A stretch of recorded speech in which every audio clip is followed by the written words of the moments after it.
Listen to me. If there was a wise man who would ever think of this, they would say in order to be superior to the man, you've got to be the man. For I am the man himself.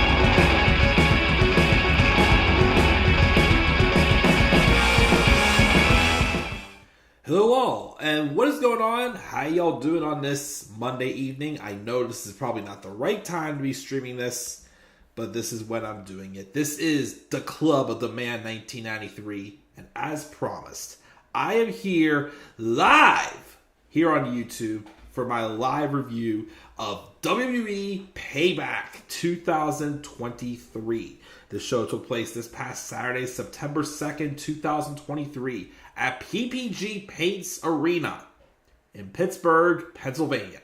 And of course, that is my hometown. I was there live. Section 207. Had a nice view of the crowd. I posted some stuff on my Instagram, a couple things on Twitter, but mostly on my Instagram story. The only wrestler, though, who recognized and viewed any of my Instagram story, though, was Zoe Stark. Thank you, Zoe. I had a good time. I went with my friend Dan Geisa and my wife. I thought it was a good show overall. I mean, it wasn't one of the best shows of the year, but I thought what we got was good. Fun. Not a bad match. The weakest one I thought was Raquel and Rhea. That was what it was. Wasn't horrible, but it wasn't great either. Although I do give them crap, I still think that tag team Steel City Street Fight stole the show by far. And having John Cena there was a plus. I think the last time I saw John Cena live was when he made an appearance as the Doctor of Thugonomics when I went to WrestleMania 35 back in 2019. So all that was pretty cool to see. I also seen Trish wrestle live in person was awesome. Having another night where I could hear a big pop for L.A. Knight. Yeah! Of course, my wife was rooting for The Miz, but I was hardcore L.A. Knight the whole way.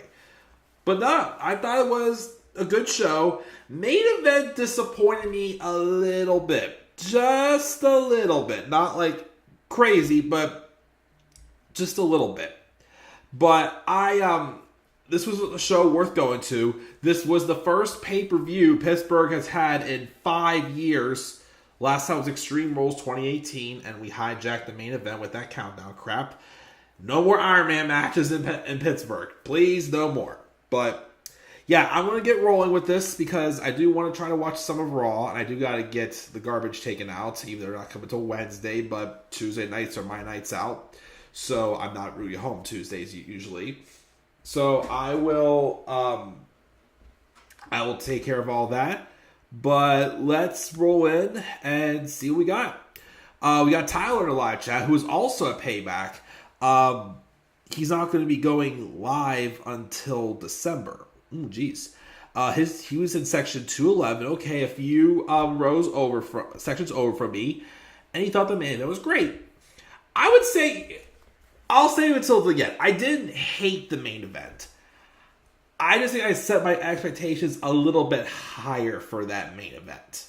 But I didn't hate it, but it wasn't as good as I thought it would be. But we could be continuing the feud, maybe. We'll see. But yeah, let's roll in. Let's talk about the show, and we will go from there. So we opened up with a very, very hot opener.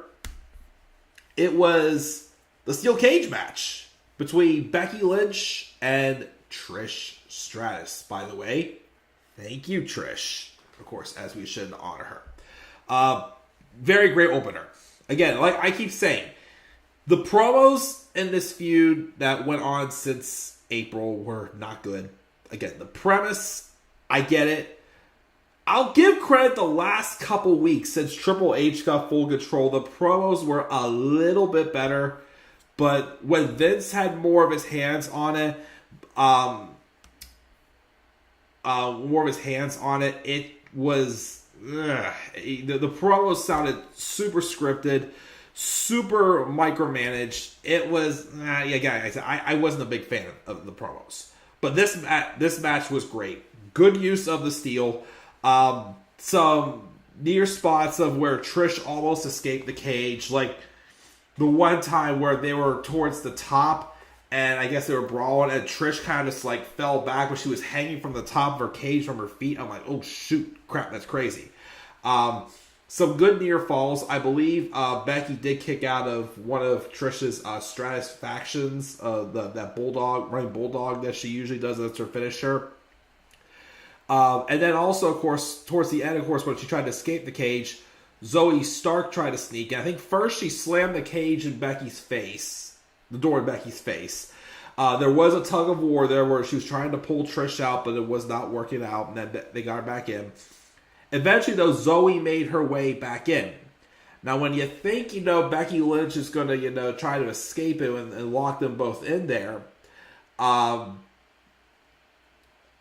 Becky instead just goes to the door, slams it shut, and she's like, bring it to me, bitches. And she goes after them 2-on-1, hitting a couple avalanche manhandle slams and gets the victory over Trish. So she gets the victory. That should be the end of the feud, which it is, because I will mention something here in a second, something I predicted on my Raw review this past week, or either Raw or my Payback preview, one of the two.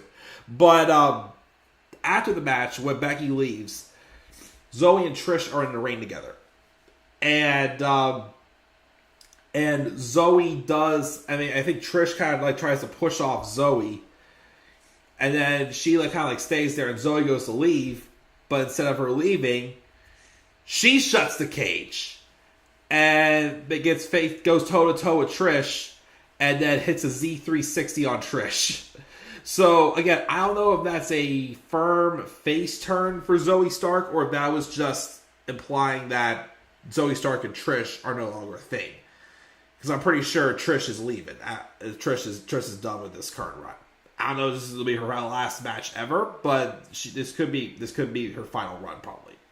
Well, at least the end of this run, at least. But I keep saying this.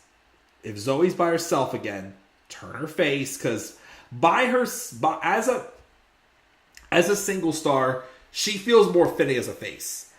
I don't quite get her character as a heel, unless she's, again, with Trish, or with somebody else, as someone's protege. So I do hope this is the start where they really start to go a little more all in on Zoe Stark. And, Now, Becky Lynch. Now, a couple weeks ago, they basically had a thing where Shayna Baszler said, we got unfinished business, I'll be watching. We haven't seen her since, and we may not be going there yet, because there was a backstage segment later in the show where Tiffany Stratton, the NXT Women's Champion, who was at ringside also for this match, basically talks some trash to Becky, implying that she was never an NXT Women's Champion, even though she accidentally said she was, or something like that. So again, I have been hearing the rumors that Becky Lynch is going to be doing a little bit of work in NXT, which obviously is another ratings draw. But I'm not going to be opposed to her getting a brief run with the NXT Women's Championship, because she's the only one of the four horsewomen who never won that title. Although, how do you go from beating a Hall of Famer to then feuding for the developmental title? But we'll see, because I guess the story is Tiffany Stratton thinks there's no competition for her in NXT, so that's why she's scouting out the main roster. And the one person she's firing the shots at is Becky Lynch. So we'll see how that goes, but I think eventually, or maybe they're saving it for something bigger. Eventually, you've got to do Becky Lynch and Rhea Ripley. Rhea desperately needs opponents. And Raquel was fine, but we all know how much of a badass Rhea Ripley is. She speared Kevin Owens in this show. But great opener. I thought it was awesome. And I guess we're moving on. I guess again, Trish is going home, and Becky is moving on to Tiffany Stratton right now. I guess we'll see how that goes. Of course, we all know once Vince comes back and he calls up Tiffany Stratton, she'll be just fine. She's got blonde hair, blue eyes, apple pie.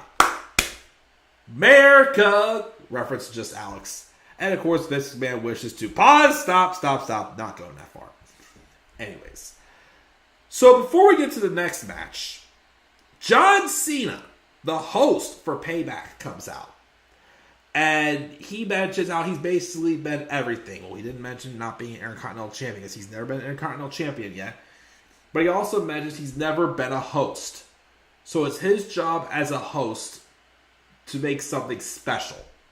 And he wants to be the special guest referee in a match that he has had his eyes on for a while. And that is The Miz versus L.A. Knight. Yeah! Of course, The Miz comes out, and he does not like this at all. Basically, he's telling John Cena, no, you can't do this. And then John's like, okay, so then as a former host of a pay-per-view, since you were host of WrestleMania this year, give me some advice. And basically, all the advice Miz gave was leading back to John Cena saying, so's being, especially as referee. He's like, no!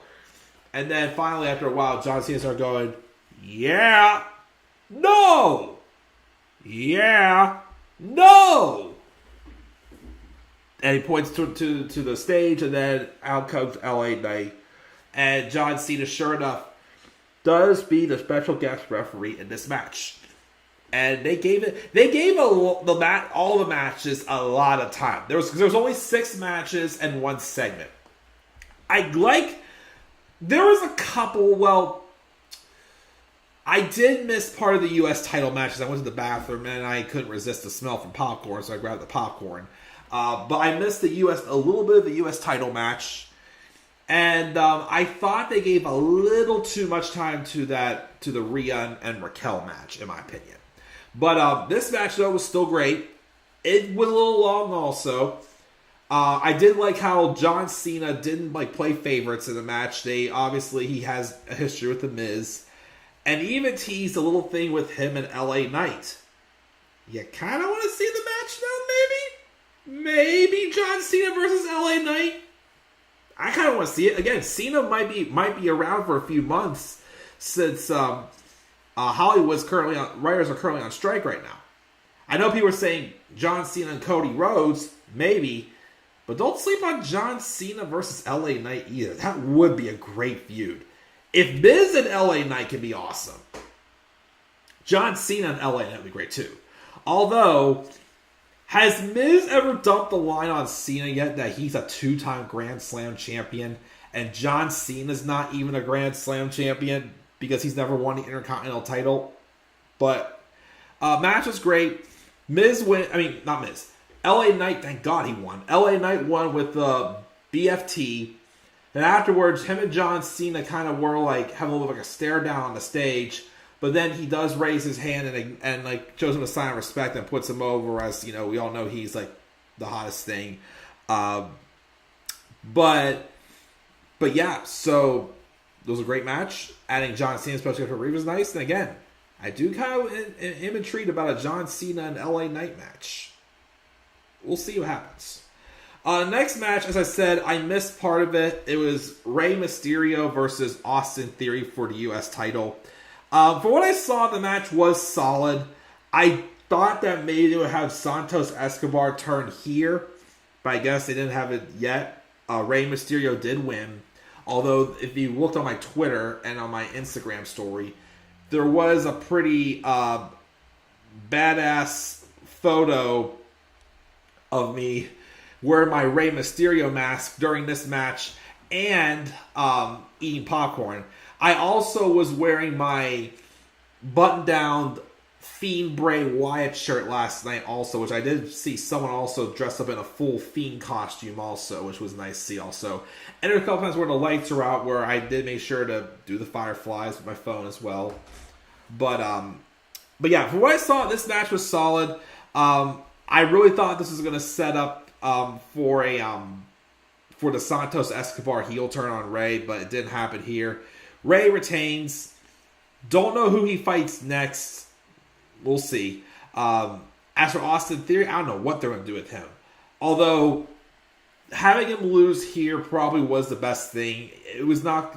You didn't want to put the U.S. title back on him. Again, I just can't believe that Austin Theory beat John Cena. Well, it wasn't clean, which probably also hurt him, at WrestleMania. And he got worse after that. I mean, I still love his entrance, like the way he does his entrance with the back turn and the arms up, and like he's the badasses or whatnot. But yeah, I don't know what they're gonna do with him, but hopefully he figures it out. But there was that match. Then we have this match.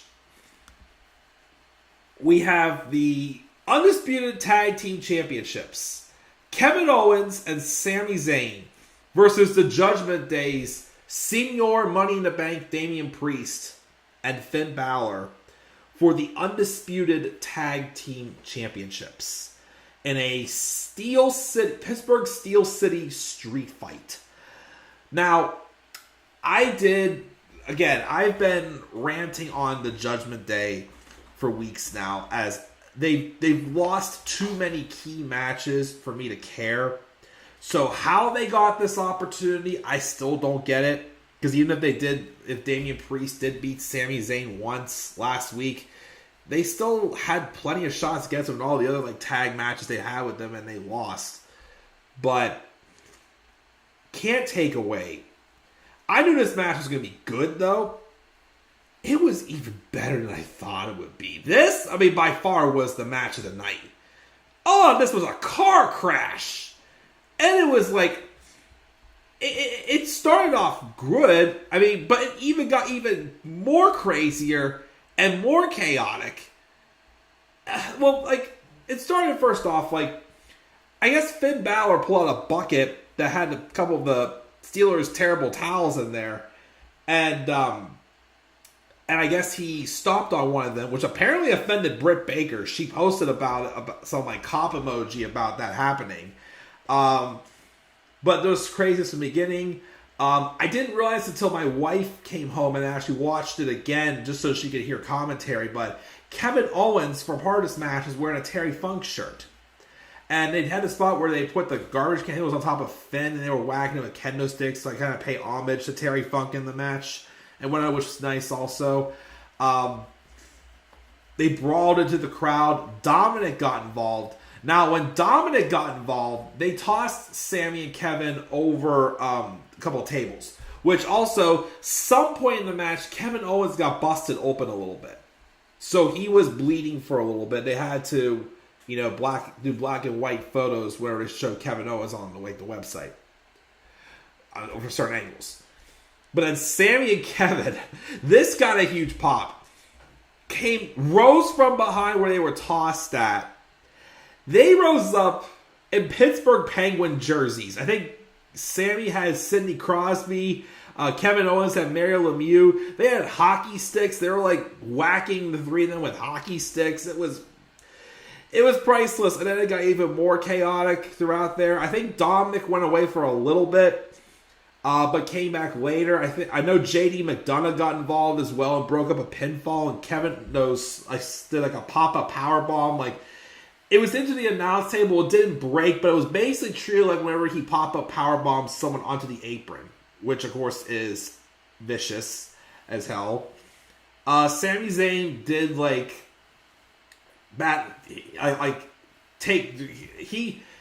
he was the one who fired off several haluva kicks or set for several of them as well. I know he hit a blue thunder bomb on Finn Balor on top of the steel steps. He knocked Finn into a table. And of course, my personal favorite spot of the match, more so because of the way it was shot, which is why it was also the thumbnail for this review. Kevin Owens was brawling with Dom again out near like one of like the entrances in the crowd. And he got Dom on a table. This son of a gun pulled a Sting, climbed over top of the barricade, and did a swanton bomb on Dom through the table. And then the way they shot it to him, they basically like stood underneath where he was standing and shot him from there. It was a sick angle. And of course, if you see the thumbnail when they shot the photo, it's like Kevin Owens going, "Oh, I believe I can fly," which was priceless. But like I said, a lot of close near falls. Sami Zayn fired, I think, 3 or 4 haluva kicks. He either got cut off by Damian Priest in the South of Heaven. JD McDonough interrupted the one time. And then towards the end of the match, Kevin Owens, I think, stunned Damian Priest, and I forgot how he ended up back outside. But out of nowhere, here came Rhea Ripley. Rhea freaking Ripley, the Eradicate, whatever the heck they call her. I can't remember what the nickname that they're calling her. She speared Kevin Owens through the barricade. She speared that big man. And then Sami Zayn was holding his ground until Dominic, this time, I guess, when Damian and Finn tried to use the briefcase, it didn't work, but Dominic used the briefcase instead, like slammed on the back of Sami's head, and was able to roll over Sami for Finn to roll over to steal the tag titles from Sami Zayn and Kevin Owens. I figured they would have put the tag titles on Judgment Day, since again they're trying to make them a focal point, even though they've got a lot to recover from, I still feel. And also because Sami and Kevin are both banged up, so I did think they were going to take the titles off of them, maybe give them a brief break. I don't know if they'll give them the tag titles back or just make them singles again or whatnot, but this was a crazy match. Definitely my match of the night. It was car crasher, car burner, like whatever you want to call it. Again, they were paying homage to Terry Funk. Like, I know people were giving the match between the Brawling Brutes and the Street Profits on the Bray Wyatt and Terry Funk tribute episode of SmackDown crap because they called it a Terry Funk hardcore match. This was a freaking hardcore match. This was awesome. I loved it. But yeah, as of now, everyone in Judgment Day is draping in gold. So, well, colors you want to say, since they have the red and blue belts for the tag titles and the North American title and the women's world title, but you know what I mean. But we have that. Then following that, we had the Grayson Waller effect with special guest Cody Rhodes. And essentially, to make this short, Cody Rhodes came out. Well, first off, Grayson Waller interrupted him from preventing him from saying, "So what do you want to talk about?" He basically said, "No, we don't do that here." But Cody Rhodes basically came out to announce that something about playing politics or something like that. He welcomed the newest member of the Raw roster, and I'm like, wait a minute, who's this going to be?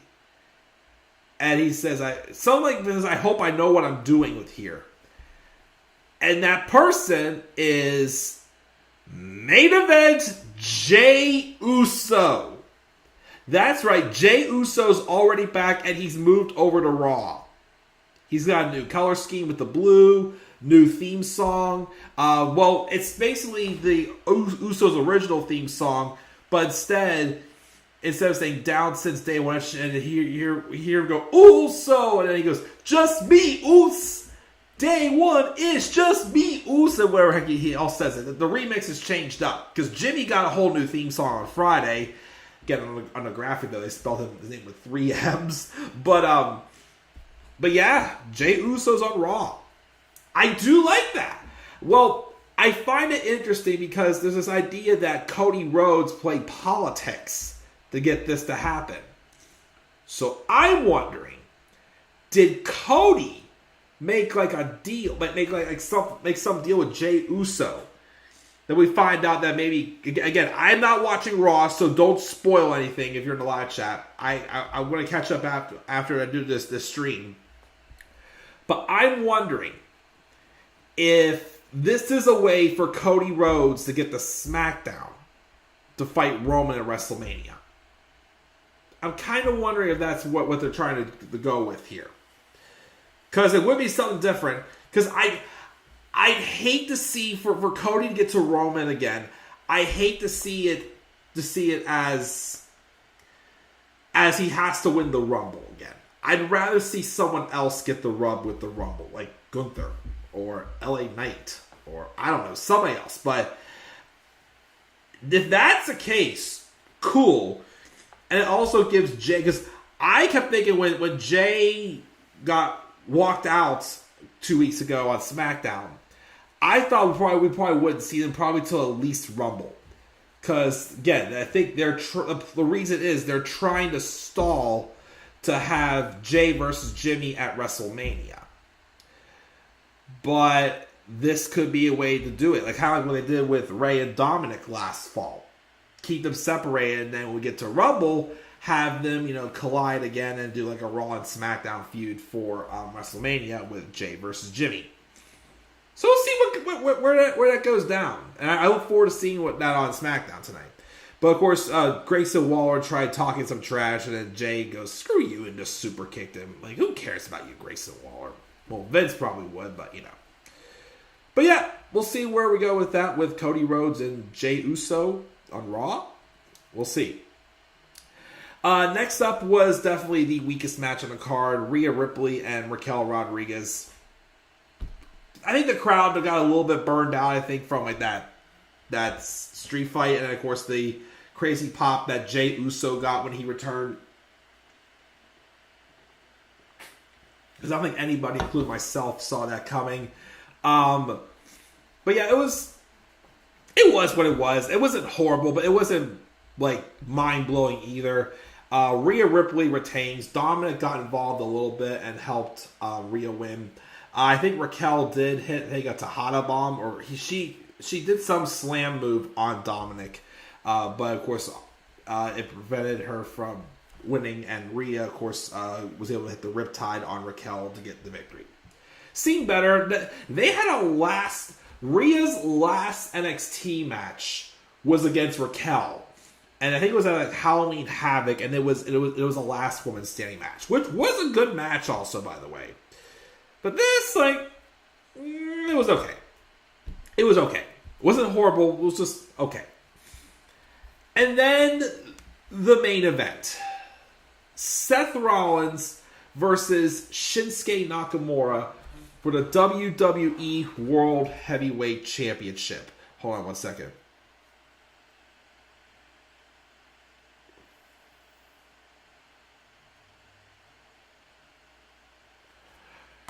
Anyways, for the WWE World Heavyweight Championship. First off, again, I am glad we got to have the World Heavyweight Championship. The World Heavyweight Championship got the main event. The World Heavyweight Championship got to main event a pay-per-view since its return. So I'm glad that happened. As far as the match goes, like I said at the beginning, I think my problem is every time I feel like they're going like a different direction, or they're giving Shinsuke like a little bit of a spotlight, I keep hoping that we get NXT Shinsuke Nakamura again.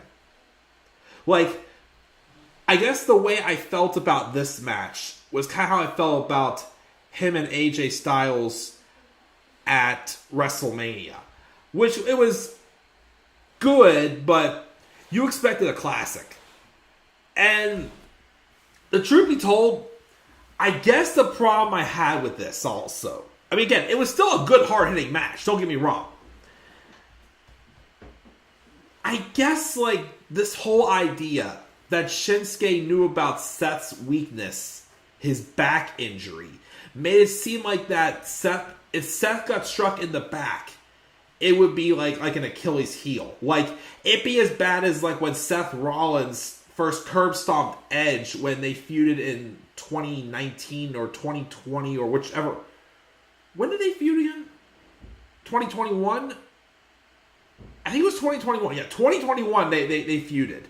And it was that Madison Square Garden match where Seth won when he curb stomped Edge. And that was like the big fear, because that was like thrown back to when Seth used Edge as bait to get John Cena to bring back the Authority in 2014. Seth took a lot of strikes to the back, and to me, it didn't look like he sold it like as well as like it should have been effective, which kind of hurt it a little bit. I mean, again, it was hard hitting. It was a great match. I mean, it was a solid match. Like, I'd probably give it a B- if I gave that match a grade. Seth does win with the curb stomp. I think it was exclusive, but after the show went off the air, Shinsuke attacked Seth again. So I guess they're doing another match at Fastlane, maybe? I don't know, but I don't know. Like I said, I didn't hate it, but I think I just set my expectations a little bit higher because I guess I just keep hoping that we're going to have the NXT Shinsuke Nakamura again, but we probably never will. So we'll see where we go here. But Seth Rollins does retain. And, yep, that was Payback. I give the show a B. Like I said, my favorite match of the night for sure was that tag title match. The show kind of peaked a little bit whenever it got to the Jey Uso return. Like I said, Rhea and Raquel was okay. And Rollins and Nakamura was solid. I expected a little more for that. But again, the tag title match was my favorite match of the night. Give Becky and Trish a rub. They had a great match. LA Knight and The Miz. And, of course, John Cena being the host. That's right. He also was an interviewer backstage. I forgot what he was doing, but it was some goofy crap and whatnot. It was funny, but gave the show a B. Let's check the live chat. Then I am getting out of here. What do we got here? Let me see here. Tyler said that Iron Man match at Extreme Rules was awful. I didn't think the match was bad. It's just that you couldn't focus because of the distraction from the crowd. It just to take a break for live streams. I gotcha. Did you see AEW fired CM Punk? There is a video that I already recorded that I will be uploading following this that will talk about that. After that, though, you won't be seeing any AEW videos on my channel for a while. Let's put it that way. Wrestling 65, LA Knight versus John Cena Fastlane. Cool. Why did Judgement Day win the tag titles? Probably again just because they want to make them a focal point on Raw. I was booing Austin Theory in that US title match. Good. Becky and Trish was Wrestling 65's match of the night in his opinion of the pay-per-view. Who should fight Seth Rollins next for the world title? I think based off of the exclusive, I think they're going to continue the feud with him and Shinsuke. Becky looks like she's feud with Tiffany Stratton. Yep. What's up, Mark? Tyler says, let's not say Vince again. I'm keeping the hashtag fire Vince, hashtag stand with Triple H. I love to believe that, but again, Vince will be back soon, I keep thinking. And split the tag titles. I still think you keep going just one set of tag titles, in my opinion. The division's not deep enough, but that's my review of Payback. Again, I gave it a B. Good show. I enjoy going to it. Yes, next we're on the road to Fastlane.